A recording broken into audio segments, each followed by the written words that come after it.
Hola, estás escuchando Épico Sports, tu podcast de referencia sobre la industria del deporte en Latinoamérica. ¡Arrancamos!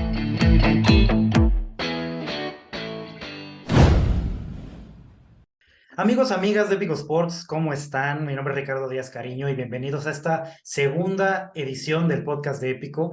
Pues antes de comenzar nuestra entrevista, pues quiero presentarles a nuestro invitado, a mí como aficionado de Cruz Azul que he sido durante mis largos o cortos años de vida, como a ustedes les guste pensar, pues es un honor para mí tener a alguien que fue parte de aquel cuerpo técnico, parte de aquel equipo que terminó con una sequía de tantísimos años sin un título de liga, y alguien que sabemos que después de toda esa experiencia que se dio a conocer aún más dentro del medio, que prioriza la salud mental, alguien que busca mejorar el tema de la salud mental dentro del deporte. Y pues nada, sin más, Antonio Rivas, muchas gracias por estar aquí con nosotros. Antonio, ¿cómo estás? Ricardo, un abrazote, muchas gracias. Muy feliz de ser parte de este podcast.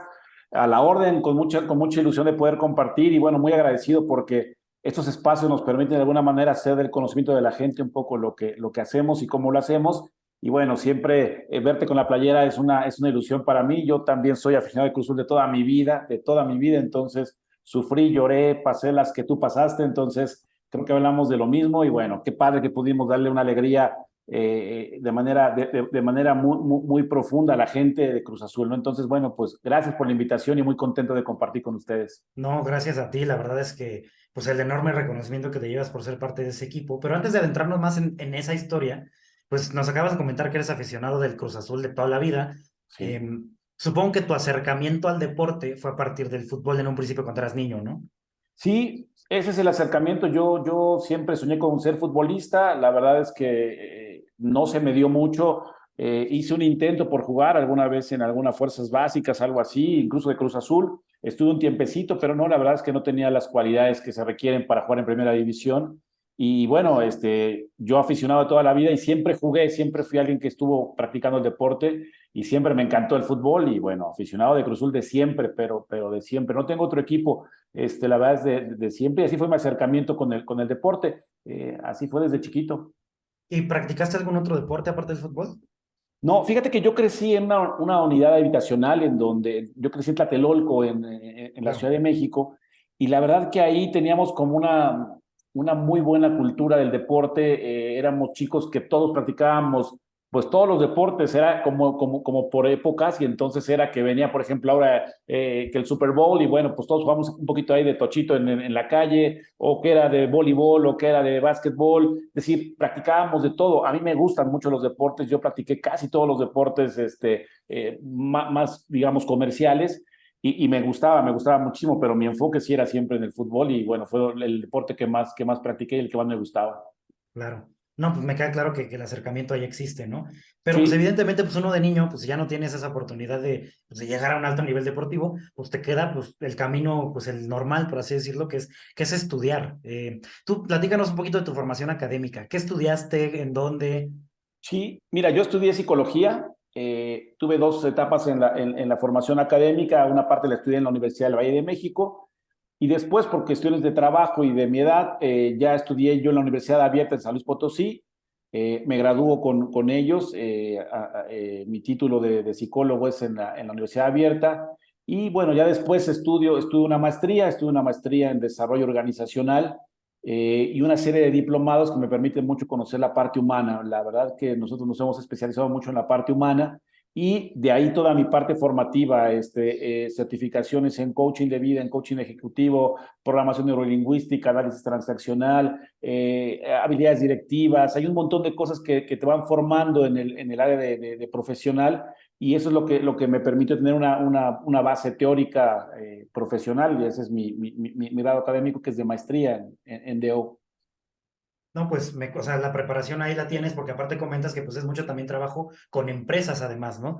Sí, Y pues eso es sí, evidentemente algo que tiene que ver con recursos humanos, con el tema de manejo de personal, también de este tema motivacional dentro de las empresas que supongo que también lo manejas, pero tal ¿en cual. qué momento de tu formación profesional y de tu carrera comienzas a involucrarte ya como tal en el deporte ya como experto del tema?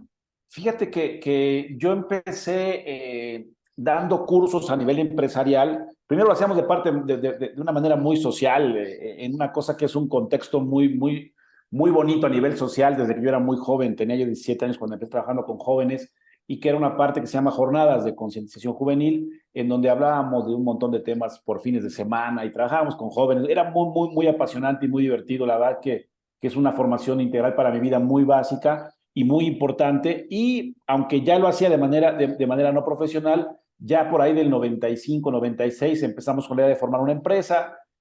Junto con un amigo empezamos a desarrollar información, recursos, capacitarnos, y ya en 96 formalmente empezamos con la parte de capacitación empresarial.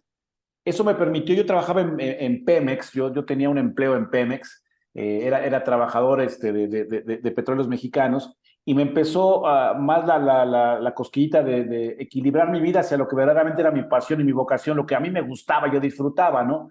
Y entonces me disfrazaba de empleado de lunes a viernes, y los sábados y domingos hacíamos cursos y esto, ¿no? Esto lo hicimos ya en el 96, y en una pausa que por una cuestión de salud, yo hago una pausa muy fuerte en mi vida, por una cuestión de una trombosis. Yo me incapacitan en Pemex un tiempo, y ya daba yo cursos, y conocí un amigo, un muy buen amigo, que me dice: oye, pues yo juego en el Atlante, en las Fuerzas Básicas de Atlante, ¿no te gustaría venirnos a hacer esto mismo que haces con tus cursos al equipo de fútbol? Y pues ahí nos sumamos. Esto ya era 1999, y ahí iniciamos formalmente y con la parte del trabajo con equipos de fútbol en 1999. Y así inició mi primer contacto con el mundo del fútbol. Y ese fue mi arranque, mi banderita de salida para el trabajo deportivo. Oye, y estuviste entonces con Atlante, entiendo que cuando fuiste a Cruz Azul todavía estabas con Necaxa, ¿y con qué otros equipos has trabajado? Mira, en la escalera del tiempo hay una pausa muy grande. Yo hago este trabajo en 99-2000 con Atlante, que era la filial. No era equipo todavía, no era el equipo ni siquiera de primera división, ni de ahora la Liga de Expansión, sino que era un equipo de segunda división. Yo trabajaba con ese equipo de segunda división 99-2000, y después de ese proceso, pasan como hasta 97, que yo dejo de trabajar en el fútbol porque no era como mi punto focal. Pero voy a Alebrijes de Oaxaca, después de Alebrijes, estoy con la gente de Celaya en Liga de Expansión o Liga de Ascenso en aquel momento. Después de ese proceso ya llego a Necaxa, ya en primera división, y después de Necaxa ya llego a Cruz Azul. Tuve una participación muy chiquita con gente de Morelia, más a nivel de algunas charlas que hicimos con el equipo de Morelia, ya estando ellos en Liga de Ascenso. Pero bueno, ese es el caminito que yo he seguido en la parte profesional, y eso es lo que me ha permitido también, no que suene presuntuoso, pero tener resultados en el deporte, ¿no?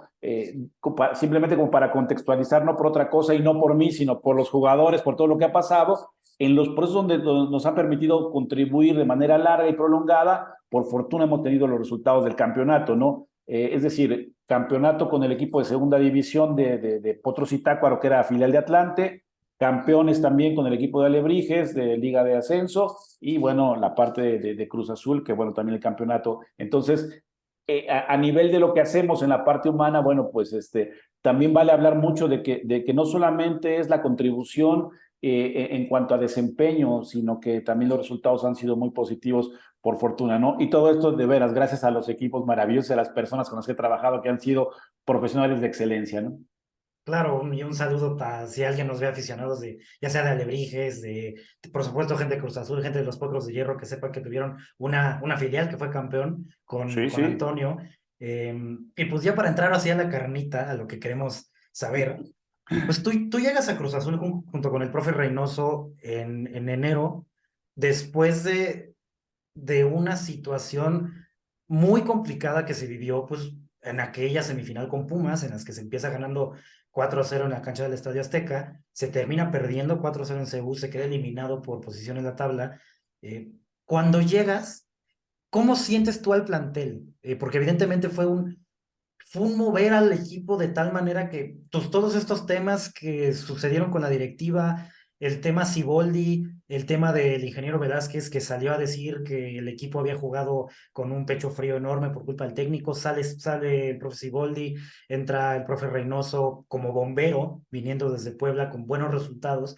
Entonces, pues evidentemente la situación no era idónea para nadie. La verdad es que como aficionado uno lo veía desde acá y decía, bueno, pues este torneo va a ser, pues no esperábamos nada, la verdad, porque pues el profe Reynoso llegó una semana antes de que empezara el torneo. Sí. Entonces, ¿cómo encuentras tú el plantel cuando llegas? Sí, un poquito nada más ahí de antecedente. Yo esa temporada justo cuando Juan Reynoso y todo su cuerpo técnico llegan a Cruz Azul, yo todavía estaba trabajando con Necaxa. Nosotros nos eliminan del torneo. Ya ves que todavía estaba la parte de la reclasificación. Claro, Y entonces yo estaba ya de vacaciones y yo me integro la última semana de abril al equipo. Previo a la semana esta de pausa para después ya jugar la fase final concretamente. Y esto que dices, que es un análisis muy real de lo que se vivió, primero, ellos llegan, es un poquito lo que yo voy sacando en el poco tiempo que tuve para poder contribuir con ellos. Ellos llegan en una situación muy compleja, ellos no eran ni siquiera prioridad en el equipo, aparecía que iba ahí otro entrenador, y este golpe emocional, psicológico tremendo, que es la eliminación con Pumas el torneo pasado, cuando les tenían que meter, me parece que 4-0 y algo así sucede extraordinario, como a lo mejor los de Cruz Azul sabemos que sucedía muy a menudo, impacta muchísimo en la parte psicológica, en la parte mental del grupo, ¿no?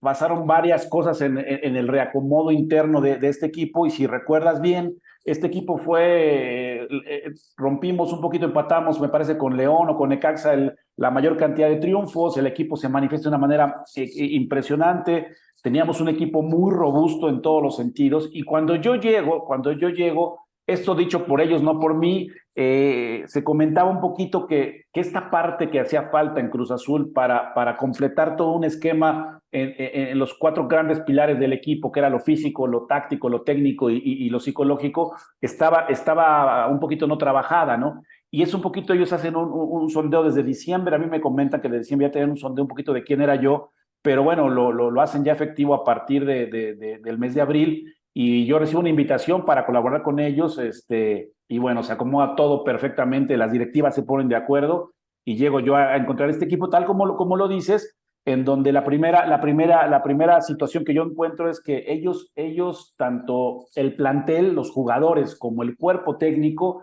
y evidentemente la directiva, pero en principio quienes más lo pedían y sabían que era útil eran los jugadores y el cuerpo técnico, lo cual es tremendamente importante para mi trabajo y tremendamente importante para cualquiera que trabaje en lo que hacemos nosotros, ¿no? Así me encuentro al equipo. Era un equipo que tenía fantasmas, antecedentes, los famosos fantasmas, ¿no?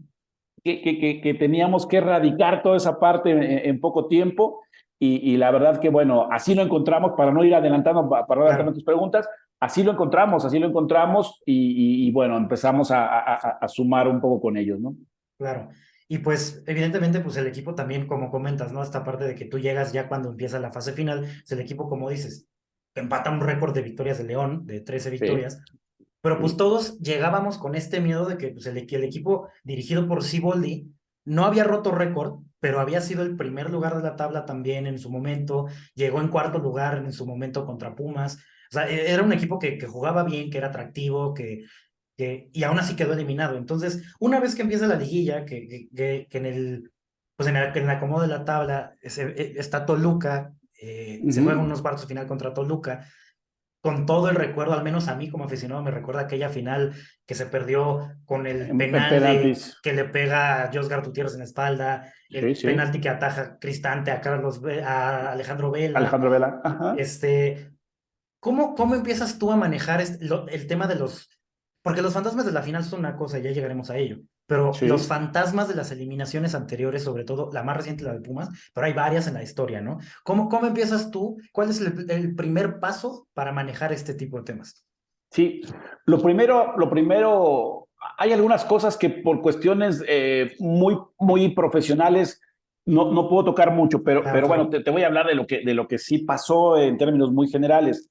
Eh, lo primero que hice fue indagar con ellos, saber cómo se sentían, abrir un poco esta perspectiva de la comunicación. Insisto en esto que me parece muy relevante.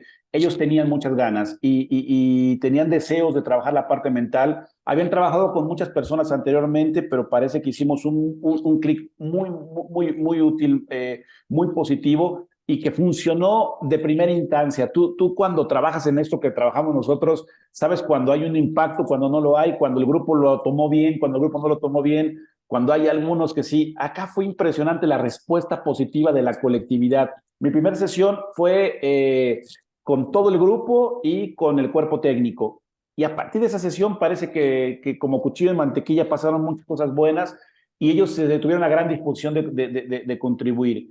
Y después fuimos muy claros en un enfoque que yo creo que fue útil, que partió como de estas pláticas y de esta reciprocidad. Primero que nada, ya no podemos hacer absolutamente nada por cambiar el pasado. Y esta es una cosa que para nosotros fue tremendamente importante.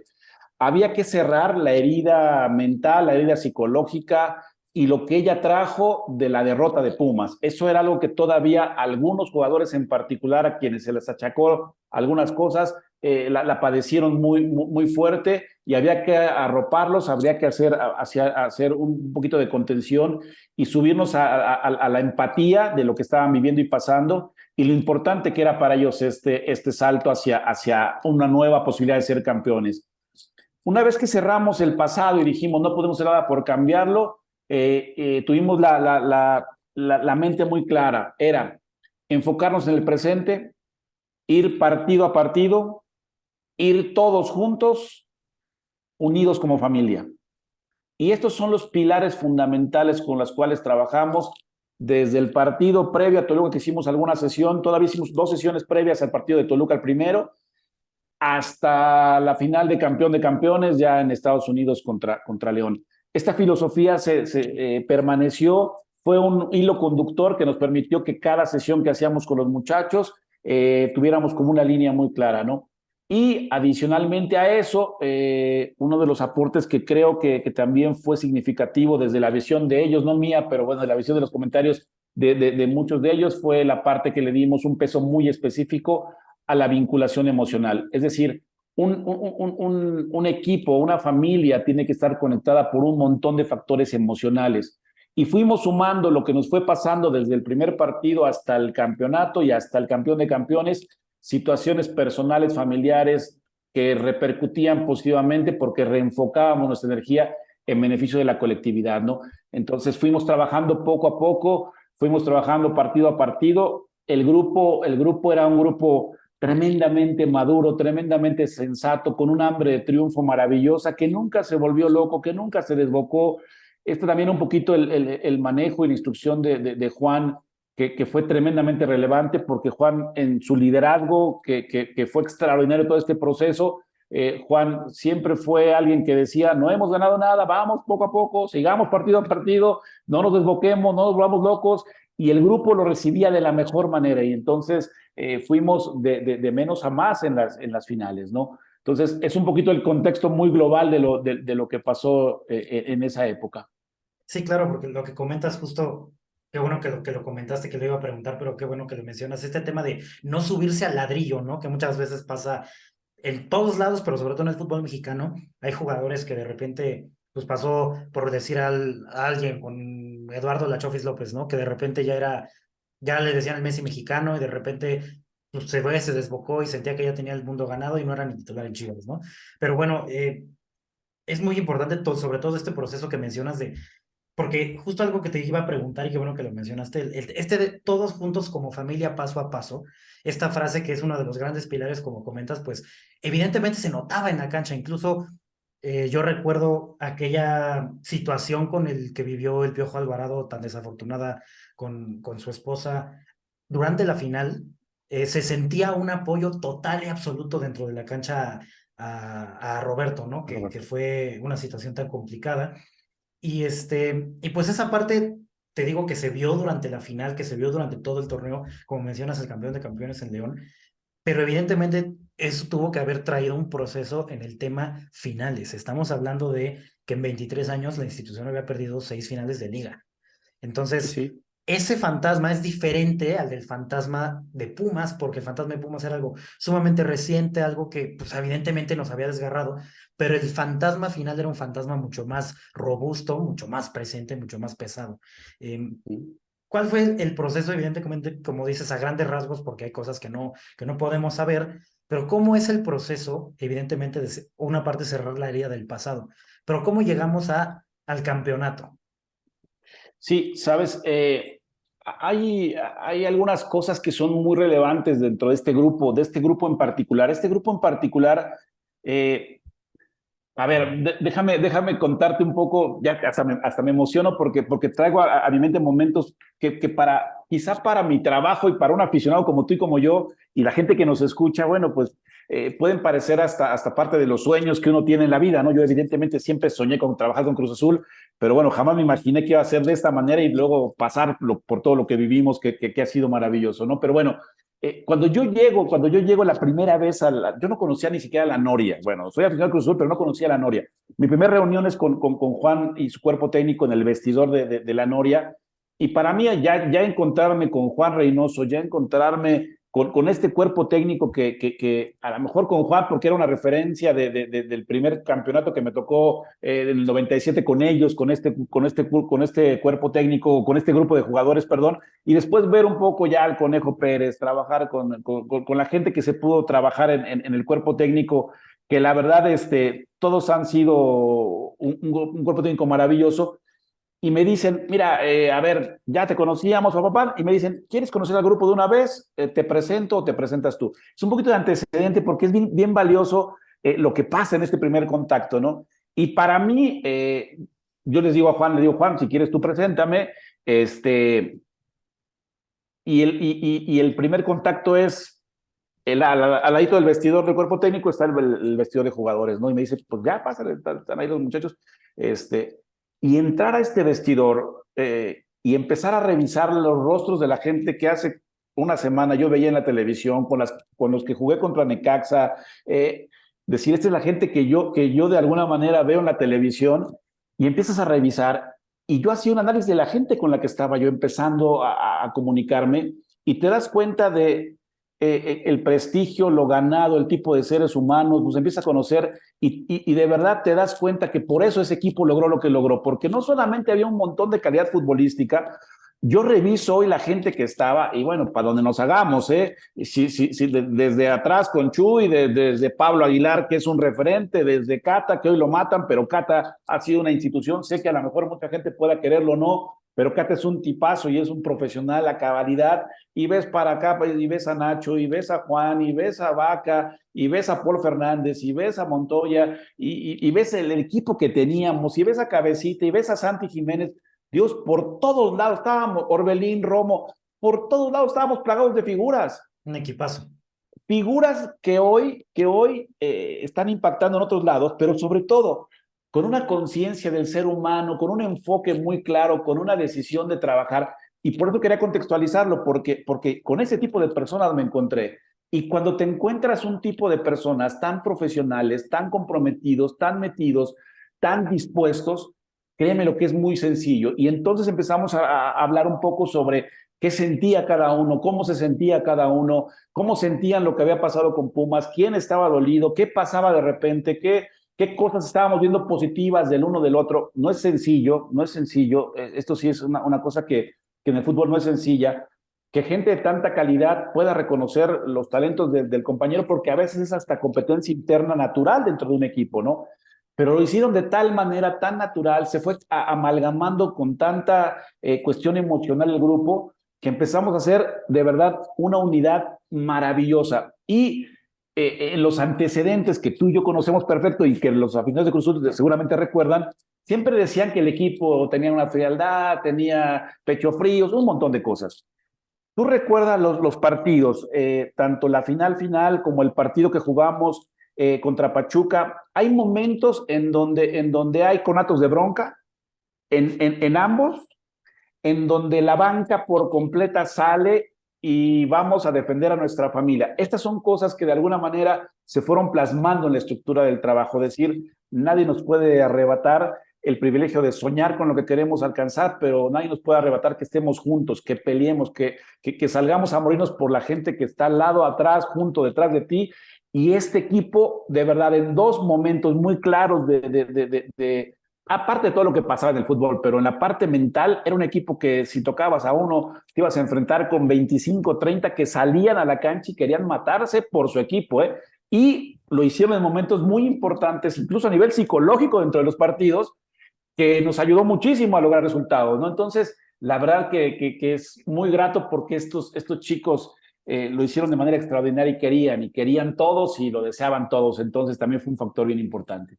Sí, claro, y se notaba, la verdad es que justamente como lo dices, el tema de los conatos de bronca, o sea, a muchos les parecería algo, ¿por qué no? ¿Por qué se ven este tipo de cosas en el fútbol?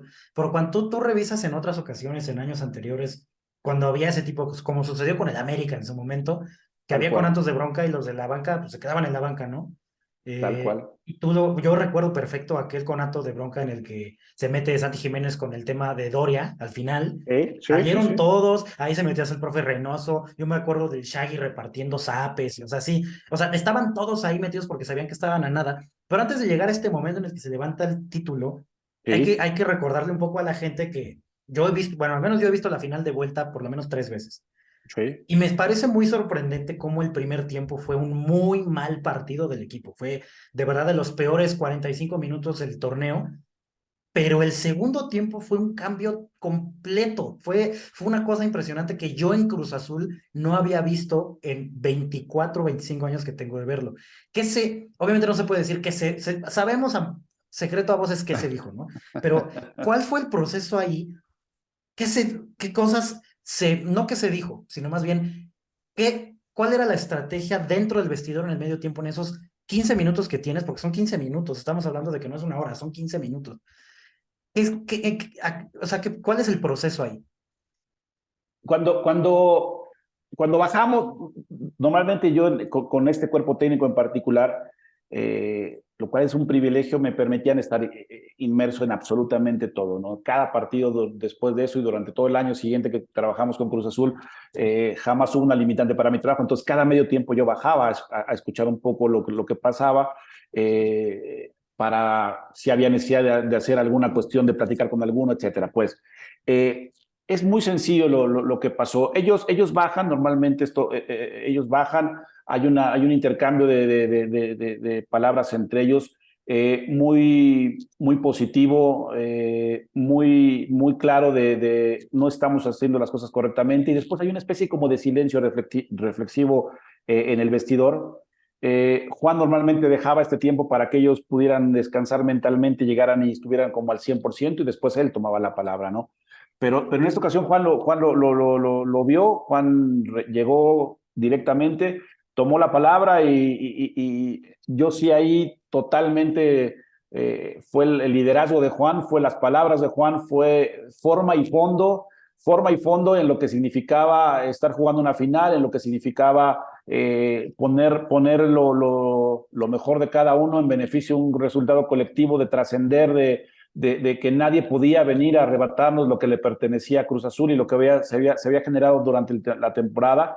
Y fue una manera muy clara de tocar puntos, de tocar situaciones, de ser muy directo, de ser muy honesto, de ser muy franco, pero sobre todo buscando siempre esta necesaria sacudida del jugador para que pasara lo que por fortuna pasó, porque cada jugador se concientizó en ese momento de que había que moverse, había que cambiar, había que luchar, había que correr, había que morder y había que luchar hasta el minuto 95 y lo que fuera necesario, ¿no? Entonces, y así fue, ahí sí fue mérito absoluto de esta forma tan contundente, directa, honesta, franca y positiva de hablar de Juan, y después esta receptividad del jugador, porque a veces el director técnico puede decir un montón de cosas, pero en esta, como en casi todas las que me tocó ver a mí, si no es que todas con Juan, había un grupo muy receptivo que tomó los mensajes de manera muy positiva y bueno, que sacudió por completo el vestidor y bueno, ahí está el resultado un poco después, ¿no?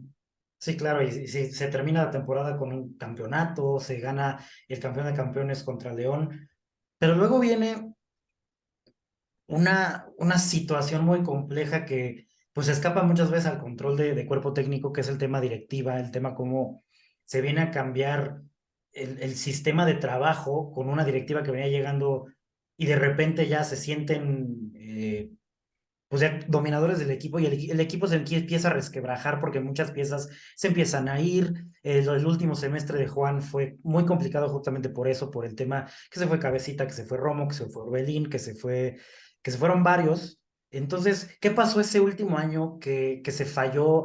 No, no que se falló, sino que el resultado evidentemente no fue el mismo, porque se hablaba mucho de que este equipo podía ser un equipo de época, podía ser un equipo que generara unos 4 o 5 años de hegemonía en el fútbol mexicano. ¿Qué sucede que esto no se da, que no sucede? ¿Podremos hablar de temas directivos o es también al que algo pasó psicológica y emocionalmente?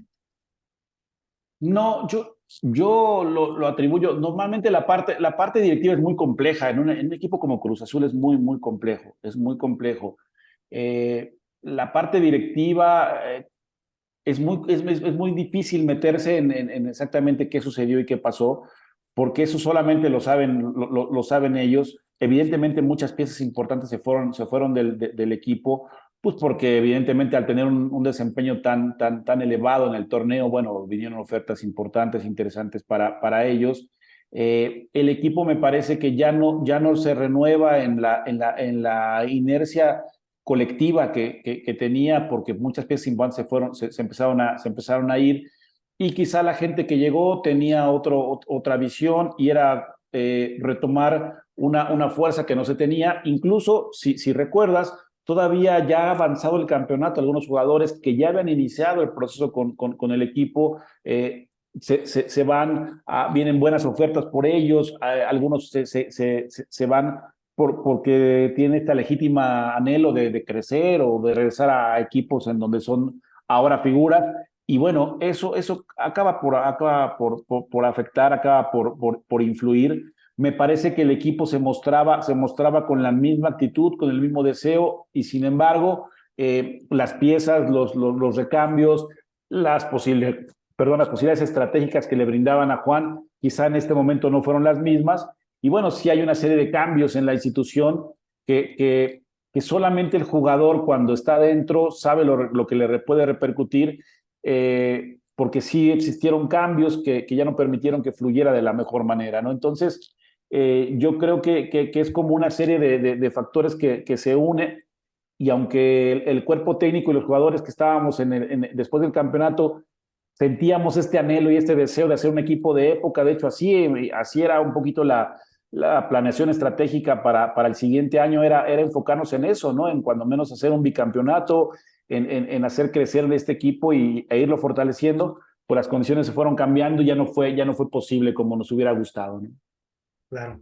Sí, pues pues fue un trago amargo, lógicamente, para todos, porque todos esperábamos que, por ejemplo, el primero que nos sacudió a todos fue el tema Paul Fernández, por supuesto, ¿no? Que Sí, sí, sí, sí. fue un tema, pues, ahí muy complicado. También el tema Cabecita, el tema Romo, que fueron transferencias dolorosas por, por lo que significaban estos jugadores, y pues evidentemente creo que sí, como dices, ¿no? Hay un tema de mejores ofertas y, por supuesto, la institución empieza a cambiar, y pues hoy Cruz Azul es lo que es por todo ese proceso que no pudo continuar, ¿no? Y pues ya en temas más alegres, más importantes, pues ya termina el proceso de Juan Reynoso en Cruz Azul, tú sales de Cruz Azul, Sí. ¿y qué siguió para ti después de Cruz Azul? No, estamos ahí en una pausa. Yo tenía un proyecto de vida personal, tanto con mi esposa, y bueno, estamos en una pausa larga por decisión un poquito. Hay ahí alguna invitación para poder volver pronto, pero bueno, yo siempre les digo, hasta que no se firme, no lo compartimos, pero bueno, tuve algunas oportunidades de regresar al fútbol en México en la primera división, lo cual agradezco mucho porque, bueno, el trabajo que hicimos en Cruz Azul hizo un buen eco, y bueno, tuve algunas ofertas, pero por ahora estamos en una pausa, esperando nada más una muy buena noticia. Entonces, bueno, pues ya se sabrá, y bueno, evidentemente les compartiré, Richard, con mucho gusto, por Claro que supuesto. sí, te estaremos dando seguimiento, y pues ya para terminar, O sea, Sí. quisiera hacer ya una reflexión un poquito más profunda sobre el tema salud mental en México relacionada con el deporte. Porque también el tema deporte, salud mental, México, es un tema que vemos partido a partido de la selección mexicana, muchas veces en procesos, incluso en otros deportes, que por qué no se trasciende. Todos sabemos que en México el tema salud mental sigue siendo algo que no se nos educa en general para tener una salud mental adecuada y muchas veces pues ni modo, así tocó y la realidad es que no es así. ¿Qué falta dentro del deporte para que la salud mental sea prioridad no solo para un equipo, es más, para un cuerpo técnico, porque fue un cuerpo técnico, no para una institución como Cruz Azul, sino para el cuerpo técnico de Juan Reynoso, fue una prioridad y para la directiva en su momento, pero ¿qué falta para que en el deporte, no solo en el fútbol, sino en otras instancias, en otros deportes, sea una prioridad? ¿Cómo ves tú esa industria de la atención psicológica para el deportista? Sí, hoy quien se niegue a la importancia, a la tremenda influencia que tiene la psicología deportiva en el deporte, pues está negándose a la realidad y a la actualidad del mundo. Hoy tenemos que tener muchos más espacios. Hoy tenemos que verlo mucho más como una inversión inteligente en beneficio de las personas, mucho más que como un gasto innecesario por cubrir una plaza o un lugar o un rubro organizacional. Me parece que cada vez hay más instituciones serias en donde se le da un peso específico al trabajo que hacemos a nivel de psicología o a nivel de coaching en los equipos. Me parece que es bien importante también el que cuando tengamos oportunidades profesionales, bueno, pues corresponder con ética, con profesionalismo, con resultados, y que la gente sepa que detrás del el deportista de éxito, del deportista elite, y no importa a lo mejor si son de verdad deportistas renombrados o alguien que está en una universidad o en una preparatoria practicando algún deporte, ¿no? Que se le dé un peso específico al área mental, que se le dé un peso específico al cuidado, al entrenamiento mental, que se le cuide integralmente al deportista. Me parece que tiene que darse estos espacios necesariamente y estos lugares necesariamente como un miembro más de una estructura, como un miembro más de un cuerpo técnico. Yo así lo viví y por fortuna también puedo hablar que cuando se presentan esas oportunidades a nivel de una directiva, un cuerpo técnico y unos jugadores, bueno, pues el resultado, no por mí, insisto, más que nada siempre por el proceso integral, funciona. Y entonces tiene que voltearse tarde que temprano las instituciones públicas, privadas, a invertir recursos en la parte psicológica, en buscar gente capaz, gente profesional, gente con ética, con principios, con valores, que le dé recursos al deportista previo a su competencia, durante su competencia, después de su competencia, al final de su carrera y sobre todo, Ricardo, a los seres humanos integrales. Es decir, el deporte, el área donde un ser humano practica un deporte y destaca en él, es solamente una pequeña parte de su vida, porque tiene una parte social, una parte familiar, una parte de pareja, una parte sexual, una parte espiritual, una parte económica. Hay una serie de constructos que llevan al ser humano a ser lo que es, y sobre eso se tiene que trabajar y sobre eso se tiene que planear, ¿no? Entonces, me parece que se tiene que voltear tarde que temprano a invertir mucho más. Por fortuna ha ido creciendo, y la única manera, yo siempre le digo a mis colegas que la única manera que podemos luchar por espacios es, insisto, dando resultados. Los psicólogos, muchos de mis colegas piensan que con que tengamos buenos rendimientos es suficiente, y hoy desafortunadamente en el deporte de alto rendimiento pues no basta. Sí, claro. Yo lo platico con jugadores de muchos equipos con quien tengo una muy buena relación y les digo, bueno, pues sí, jugamos bien bonito, pero no ganamos nada. No sirvió de mucho en el ámbito actual, ¿no? Y muchos de mis colegas, compañeros, siguen pensando que con que tengan un buen rendimiento basta, ¿no? Hoy creo que tenemos que subir el nivel, tenemos que cambiar un poquito también mentalidades, creencias arraigadas y transformar el proceso de lo que hacemos como psicólogos, acercándonos a tener buenos resultados, que se puede y que se tiene que trabajar más con mejores herramientas y con mejores recursos, pero se puede, y entonces pues, lograr generar espacios que tarde que temprano permee, ¿no? Decías un poquito ahora la selección nacional. La selección nacional, la parte mental, tiene años que no modifica su estructura, su estructura de trabajo. Y hay alguien ahí que ha estado durante muchos años y los resultados son los mismos. Y bueno, habemos algunos que levantamos la mano y decimos, bueno, pues ojalá que haya una posibilidad para quienes venimos dando resultados permanentemente y que la gente diga, bueno, demos una oportunidad para ver qué pasa, ¿no? Porque otra manera, si mientras sigas haciendo lo mismo, vas a obtener los mismos resultados, ¿no? Entonces, ojalá que haya un cambio también ahí en ese momento que hoy la selección tiene de transformación integral y bueno, pues ojalá que haya un espacio para poder sumar ahí, ¿no?